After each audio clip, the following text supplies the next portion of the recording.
અમદાવાદના પાલડી વિસ્તારમાં એક પાર્સલમાં ભેદી ધડાકો થયો છે। પાલડી 4 રસ્તા પાસે આ ઘટના બની છે। પાર્સલમાં ધડાકાને લઈને પોલીસ ઘટના સ્થળે પહોંચી તપાસ હાથ ધરી છે। એકાએક આ પાર્સલમાં ધડાકો થતા ત્યાં પોલીસ ઘટના સ્થળે પહોંચી છે, તપાસ હાથ ધરવામાં આવી છે।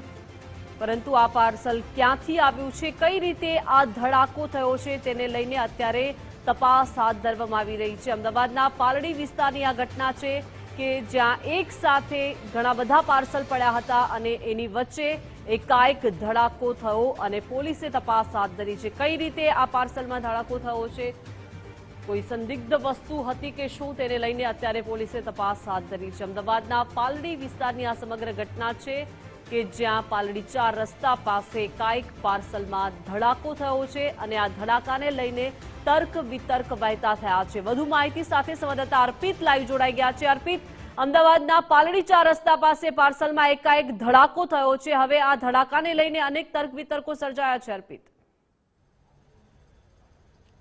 થોડા સમય પહેલા પાલડી 4 રસ્તા પાસે આવેલ ફાલ્કોન ટ્રાવેલ્સની ઓફિસ છે અને એની બાજુમાં જ પાર્સલ સર્વિસીસ પૂરી પાડવામાં આવે છે, એની પણ ઓફિસ છે। અને એ પાર્સલમાં જે આખી સર્વિસ એનું જે ઓફિસ છે એ ઓફિસમાં એક પાર્સલ આવ્યું હતું અને પાર્સલમાં થોડા સમય પહેલાં અચાનક જ એકાએક બ્લાસ્ટ થયો હતો અને બ્લાસ્ટ થવાના કારણે આસપાસના વિસ્તારના લોકો એકદમ ચોંકી ગયા હતા અને ચિંતામાં મુકાઈ ગયા હતા। જો કે હાલ રાહતની વાત એ છે કે આપ જે જોઈ રહ્યા છો પાર્સલ, એમાં લ્યુબ્રિકેન્ટ હોવાના કારણે એ બ્લાસ્ટ થયો હોવાનું પ્રાથમિક અનુમાન અને પ્રાથમિક તારણ હાલ સામે આવી રહ્યું છે।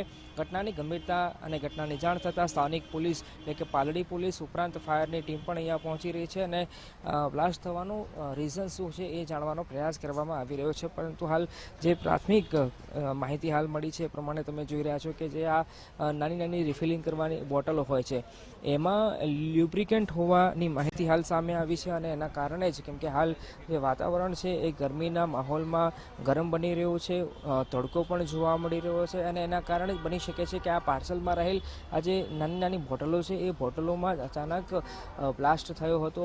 બ્લાસ્ટની તીવ્રતા એટલી ભયંકર હતી કે અહીં કેટલાક બેનરો આવેલા છે, એ બેનરો સુધી એ બ્લાસ્ટ થવાના કારણે એમાં જે બોટલ હતી નાની એ ફેંકાઈ હતી અને બેનર પણ આપ જુઓ ચેક ઉપર નાનકડું ડૉક્ટર હેમંત સરવૈયાનું જે બોર્ડ છે ત્યાં સુધી આ જે પાર્સલમાં રહેલ જે નાની બોટલ હતી એ બોટલ તમે હું બતાવવાનો પ્રયાસ કરું તો એક નાનકડી બોટલ નીચે પણ પડી છે, એમાં કેટલાક કેમિકલ અથવા તો કેટલાક એલિમેન્ટ હતા એટલા તીવ્ર હતા કે એ બ્લાસ્ટ થયો હતો અને બ્લાસ્ટ થવાના કારણે આસપાસના વિસ્તારના લોકો ચિંતામાં મુકાઈ ગયા હતા। પરંતુ હાલ રાહતની વાત એ છે કે કોઈ એવી ચિંતાજનક કે મોટી બાબત કે કોઈ મોટી જાનહાનિ નથી થઈ, પરંતુ આ ઘટનાની ગંભીરતાને જોતા હાલ ફાયરના જવાનો પહોંચ્યા છે, સ્થાનિક પોલીસ પણ પહોંચી છે અને આ મામલે હાલ તપાસ કરવામાં આવી રહી છે। બિલકુલ, આભાર અર્પિત વિગત સાથે જોડાયા તે બદલ।